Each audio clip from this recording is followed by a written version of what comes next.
Et donc, comme nous vous l'avions dit, hein, je vous l'ai dit dans mon mail, que nous sommes impatients, nous voulons tellement écouter cette suite. Et donc, nous avons ouvert la séance à quelques personnes, mais pas beaucoup, et D'accord. voilà, qui nous ont rejoints, qui sont en train de nous rejoindre. Très Donc, bien. en voyant la balle, nous avons déjà pris 10 minutes.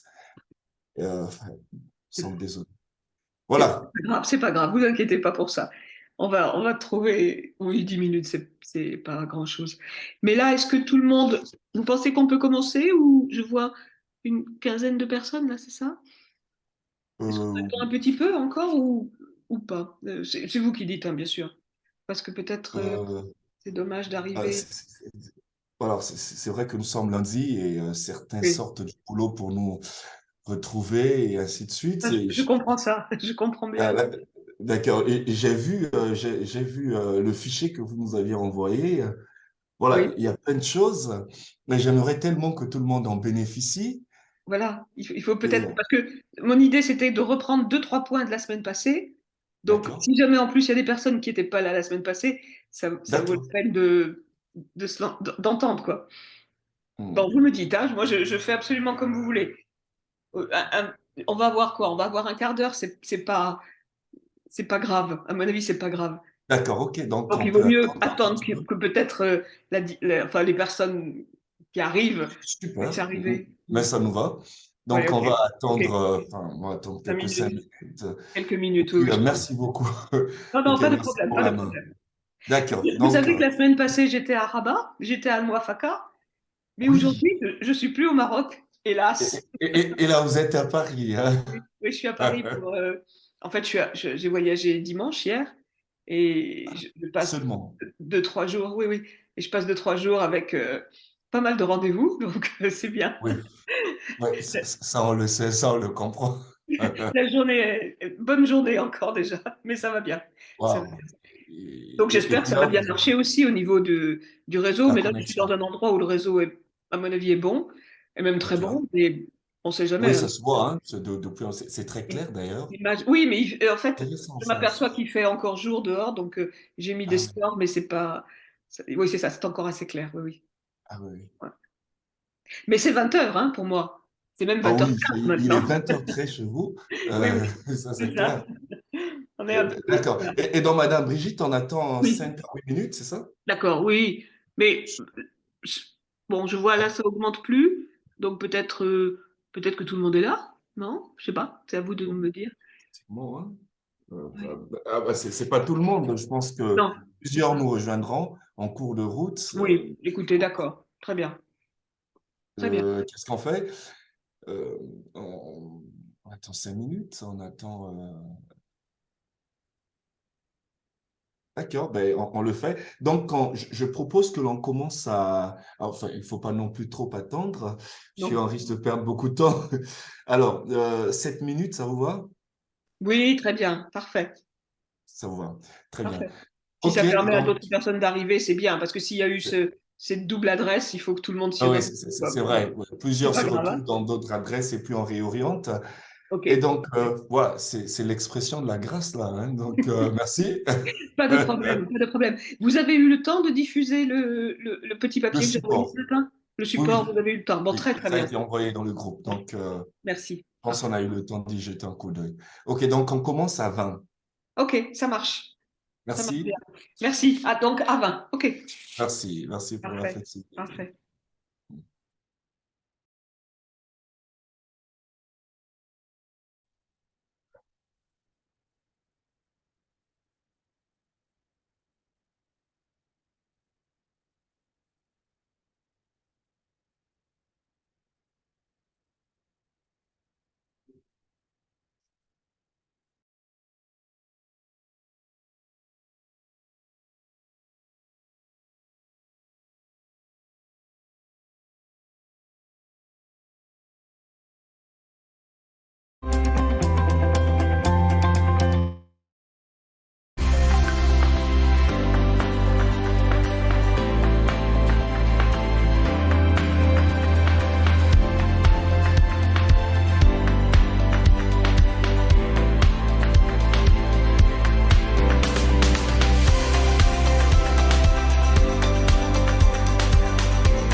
Donc, mais là, nous pouvons commencer. Je pense qu'on est une bonne vingtaine maintenant. Ok, Madame Brigitte, à vous.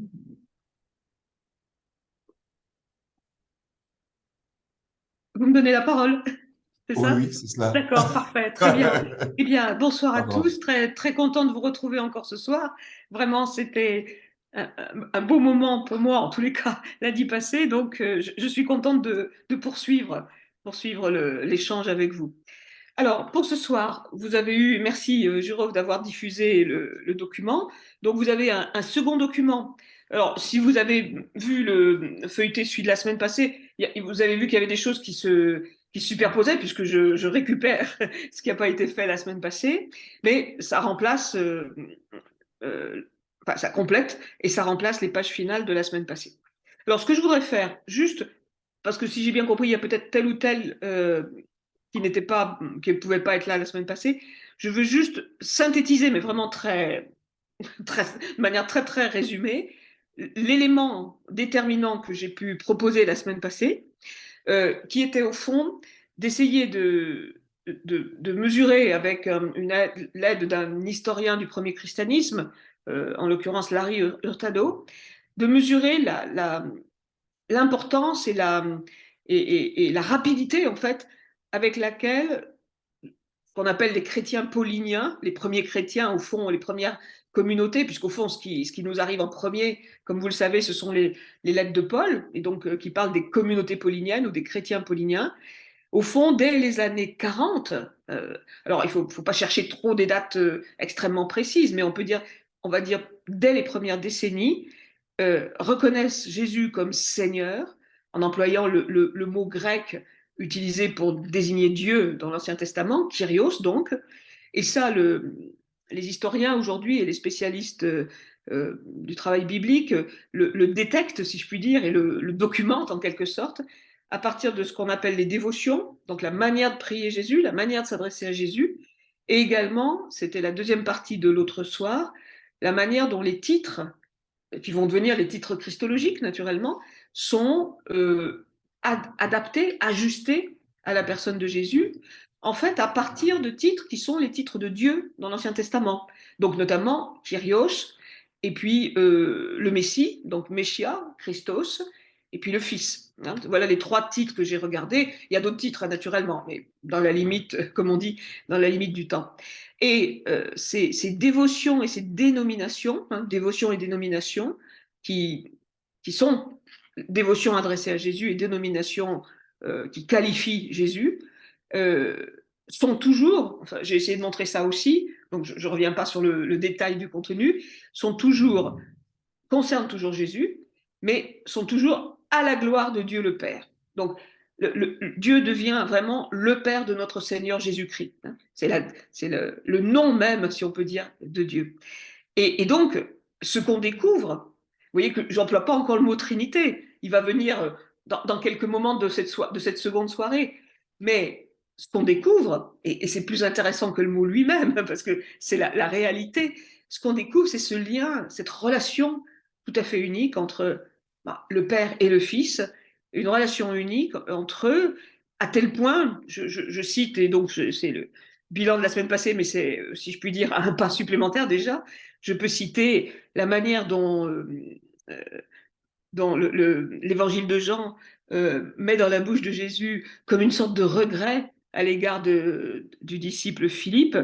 Quand Philippe lui demande, donc je suis dans Jean 14, verset 8 et suivant, Philippe lui demande, Seigneur, montre-nous le Père, cela nous suffit. Et la réponse de Jésus, qui est en tous les cas inscrite par Jean dans ces versets, qui est enfin, qui a un ton de regret et de tristesse, de la mécompréhension de Philippe. Jésus dit, il y a si longtemps que je suis avec vous et tu ne me connais pas, Philippe. Celui qui m'a vu a vu le Père. Comment peux-tu dire, montre-nous le Père? Je lis, je saute un verset, je lis le verset 11. Croyez-moi, je suis dans le Père et le Père est en moi. Si vous ne me croyez pas, croyez au moins à cause des œuvres elles-mêmes. Mais le lien qui voit Jésus voit le Père qu'on ne peut pas voir, selon sans mourir, selon la tradition vétérotestamentaire, euh, montre bien que l'un et l'autre sont différents, sont en relation, mais sont dans une union intime, et en union intime qui fait que, euh, comme je le dis au-dessus dans la petite note que vous avez, voir l'un sur les routes de Galilée, c'est-à-dire le Fils, c'est voir l'autre, c'est-à-dire le Père, qui est aux cieux. Et bien entendu, c'est donc voir l'identité du Père dans cet homme-là, et non pas simplement un Dieu puissant, régnant, royal, enfin toutes les images finalement assez normales qu'on peut avoir de Dieu le Père. Bien non, nous ne sommes pas dans une vision normale ou commune, disons plutôt, de Dieu. On est dans une vision qui précise bien que c'est cet homme-là sur les routes de Galilée et jusqu'à sa mort et sa crucifixion qui manifeste qui est Dieu. Donc il y a une voilà, c'était l'idée de la semaine passée, ce lien intime entre qui m'a vu a vu le Père, ce lien intime entre le Fils et le Père qui est en fait toujours présent et qui dans le monde juif fortement monothéiste présente à la fois une nouveauté extraordinaire et évidemment une difficulté qui consiste à comprendre comment, dans un cadre monothéiste, donc un Dieu unique, radicalement affirmé unique, on peut en arriver, les premiers chrétiens en sont arrivés, et l'idée c'est très vite, en sont arrivés à vraiment dire la proximité de Jésus par rapport au Père, le fait que Jésus soit du côté de Dieu, disons-le jusqu'au bout, le fait que Jésus soit Dieu le Fils. Hein. D'où les deux questions pratiques que je vous posais, hein, parce que vous avez vu, je ne sais pas si vous vous souvenez, mais c'était un petit peu égrené de questions pratiques, et ça va continuer ce soir, il y en aura trois, quatre encore. La première, elle était sur la première page du papier de la semaine passée, je vous la relis. Euh, je vous la relis. Question pratique pour chacun aujourd'hui. Comment est-ce que je parle de la divinité de Jésus dans la catéchèse, dans la prédication, dans l'enseignement, dans tous les apostolats dans lesquels vous vous trouvez en situation, comment est-ce que je parle de la divinité de Jésus? Et puis la deuxième question pratique, qui est comme le vis-à-vis, on pourrait dire, c'est toujours sur la page 1 de la semaine passée, donc toujours pareil pour chacun, pour aujourd'hui, comment est-ce que je parle du Dieu unique, le Père de notre Seigneur Jésus-Christ, et donc notre Père, tout en tenant l'affirmation de la divinité de Jésus. Parce qu'on voit bien que c'est facile. Bon, si tant est que l'évangélisation serait une chose facile, mais on voit bien que ça peut être facile de tout focaliser sur Jésus, bon, très bien, mais ou de tout focaliser sur Dieu. Mais la question chrétienne, qui va devenir la question trinitaire, on se comprend, hein, la question chrétienne, c'est de tenir les deux. Un Dieu unique en affirmant la divinité de Jésus. J'emploie pas, vous avez compris, c'est pour ça que j'ai hésité une seconde. Pour le moment, je n'emploie pas le mot de personne, parce je vais en parler plus tard. Donc, je n'emploie pas dans la seconde. Mais ça serait le mot qui pourrait être utilisé ici. Mais voilà, comment tenir ces deux choses? Et ça, je pense que dans nos vies d'évangélisation, enfin nos vies d'apôtres, peut-être même peut-on dire, c'est une vraie question. Comment on fait pour tenir ces deux choses? C'est une vraie question qu'on peut se poser absolument chacun tout le temps.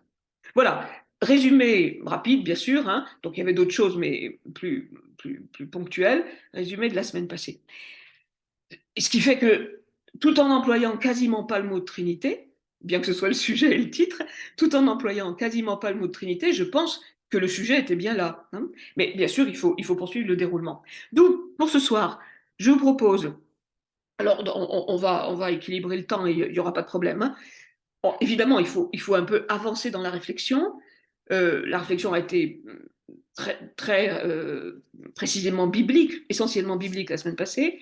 Elle le sera toujours ce soir, mais elle est aussi plus historique. Il faut rentrer dans le temps de l'Église, en quelque sorte.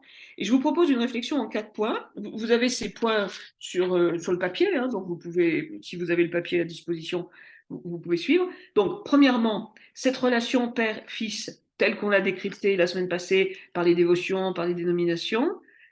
Alors, on était au milieu du guet, hein, quasiment, ou au tiers du guet. Elle se complète immédiatement, hein, pas après, immédiatement, dès l'instant où elle est pensée, d'une insistance sur le rôle de l'esprit. Ah, il va falloir essayer de définir. Hein. Et vous voyez, déjà, je dis l'esprit de Dieu, et peut-être plus précisément, l'esprit de Jésus. Ça, c'est un premier point. Donc, on voit trois. Trois. Deuxième point, toujours en étant pratique, c'est qu'au fond, cette affirmation de trois, en un Dieu unique, naturellement, se formalise, pourrait-on dire, prend forme, hein, formalise, ça veut dire prend forme, dans un cadre très pratique, qui est en fait le cadre du baptême. C'est dans le baptême, dans la réalisation du baptême, l'acte du baptême, que la confession de foi est exprimée.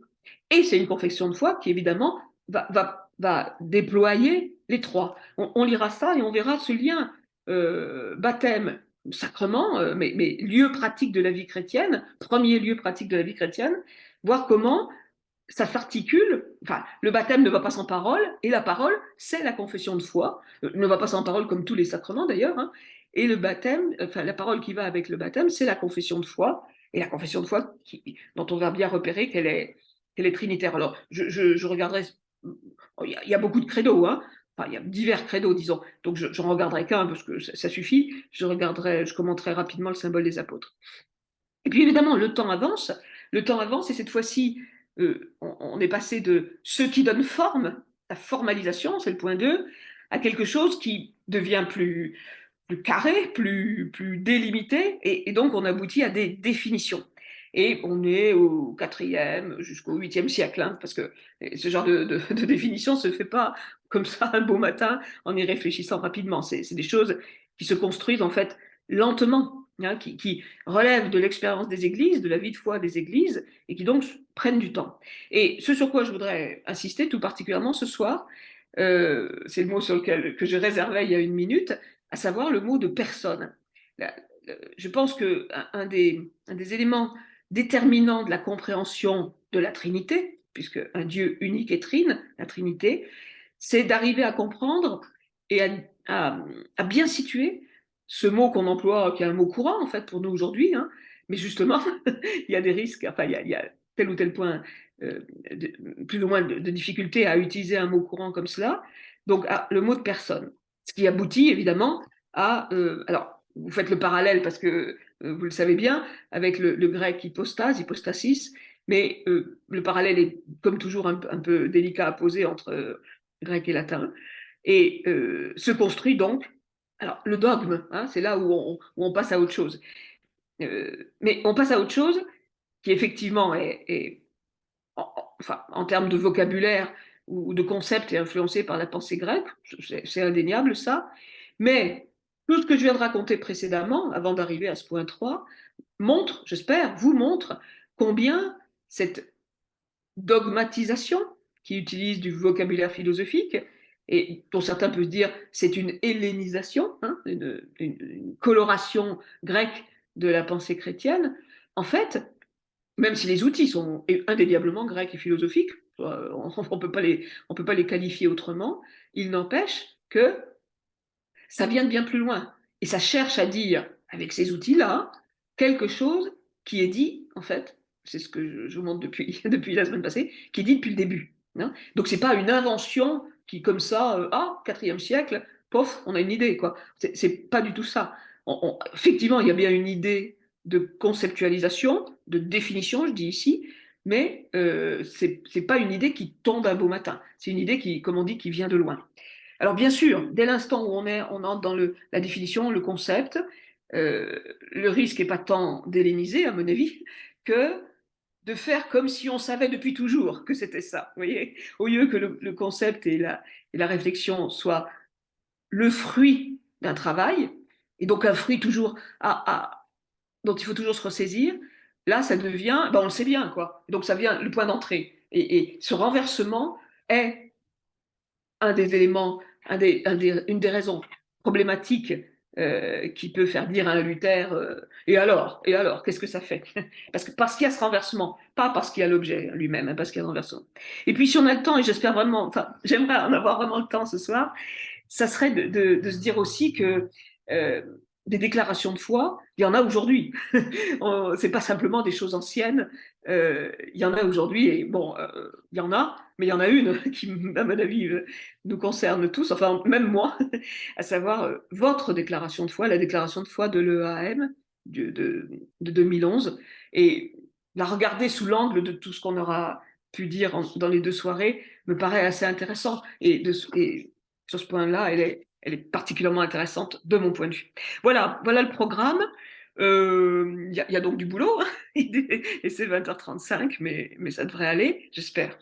Est-ce qu'il y a des questions sur le programme ou des réactions? Je vois qu'il y a peut-être déjà des petits commentaires. Voilà, merci. Merci. Bon. Bon, il n'y a pas de commentaire Il n'y a pas de particulier. commentaire. Non, non, effectivement, c'était un remerciement. Merci beaucoup. Ou des questions sur ce que je viens de dire qui ne seraient pas suffisamment claires ou précis. Dites-moi. Ou si ça va, on avance. On avance?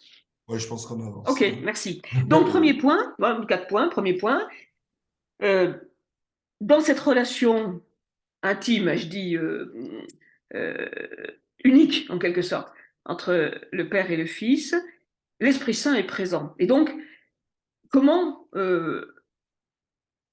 penser cela? Comment la source biblique nous l'apporte et comment on peut l'entendre? Alors, je vais utiliser, si vous permettez, pour commencer, en fait, un petit extrait qui était déjà dans le document de la semaine passée, un extrait d'Hurtado, et si vous voulez, je vais le lire.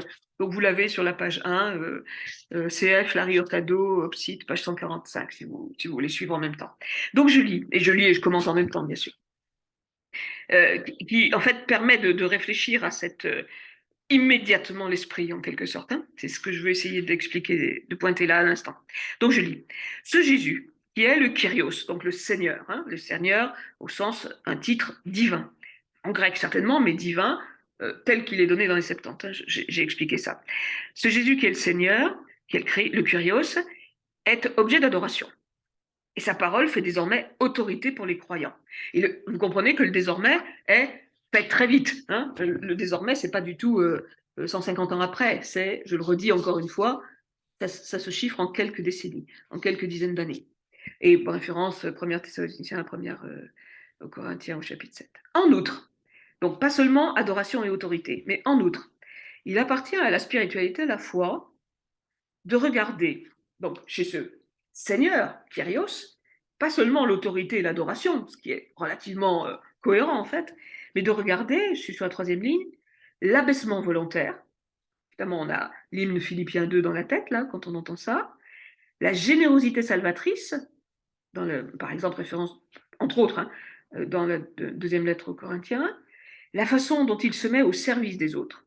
Donc, abaissement, générosité, et même salvatrice, hein, en vue du salut, et puis le service des autres. Référence à Romains 15, mais on pourrait aussi bien penser à la scène du lavement des pieds. Alors, cela, autorité et adoration, c'est divin. Bon, en revanche, si je puis dire, abaissement, générosité salvatrice, service des autres, ce sont, dit Hurtado, des exemples à suivre. Donc, il s'agit de vivre comme ça, en fait. Mais, ajoute-t-il, ce que demande Paul n'est pas la simple imitation, qui est le fruit d'efforts humains, de contemplation et de pratique. Donc il ne s'agit pas d'être sous le mode héroïque dans l'abaissement, dans la générosité, dans le service des autres. Où, au fond, on est toujours dans l'effort maximal qu'on peut faire et dont on est fier, au fond, l'effort maximal. Non, non. Hurtado dit non, c'est pas là que ça se joue. Ce que dit Paul relève en fait plus largement de l'idée, voilà la citation qui me paraît, enfin l'expression qui me paraît importante et qui correspond au point où je suis ici, l'idée de croyant transformé de l'intérieur, donc pas transformé par des actions à mener, mais transformé de l'intérieur, transformé dans le cœur, si vous voulez. Hein. L'intérieur, c'est le cœur. Transformé dans le cœur. Par quoi? Par la puissance divine, virgule, par l'Esprit de Dieu. Donc, si imitation de Jésus-Christ il y a, et bien entendu qu'un chrétien, il marche à la suite du Christ.